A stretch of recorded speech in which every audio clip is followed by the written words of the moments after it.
హరే కృష్ణ. దీపావళి వేళ ప్రాశస్త్యం. దీపావళి పండుగ అంటే దీపాల పండుగగా మనందరికీ ఎంతో ప్రీతిపాత్రమైనది. ఈ పండుగ వెలుగు మరియు చీకటి మధ్య జరిగే శాశ్వత యుద్ధానికి ప్రతీక. చీకటి అంటే అజ్ఞానం, స్వార్థం, ద్వేషం. వెలుగు అంటే జ్ఞానం, ప్రేమ, శాంతి. పురాణాల ప్రకారం శ్రీకృష్ణుడు నరకాసురుణ్ణి సంహరించి ప్రజలకు విముక్తి ఇచ్చిన రోజును దీపావళిగా జరుపుకుంటారు. అలాగే శ్రీరాముడు లంక యుద్ధం అనంతరం అయోధ్యకు తిరిగి వచ్చిన సందర్భాన్ని ప్రజలు దీపాలతో స్వాగతించారు.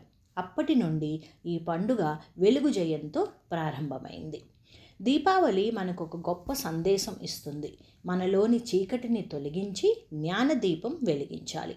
మన హృదయంలోని అసూయ, కోపం, అహంకారం వంటి అంధకార గుణాలను దహనం చేసి దయ, ప్రేమ, సహనం వంటి సాత్విక గుణాలను వెలిగించాలి.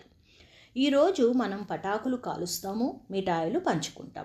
కానీ వాటితో పాటు మనం సంతోషం, క్షమాభావం, దానం కూడా పంచుకోవాలి. అదే దీపావళి యొక్క నిజమైన ఆత్మ.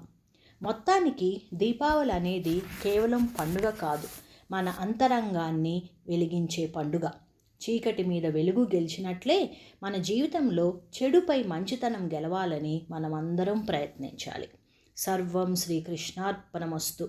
సర్వే జనా సుఖినో భవంతు. లోకా సమస్త సుఖినో భవంతు. శుభం భూయాత్. హరే కృష్ణ.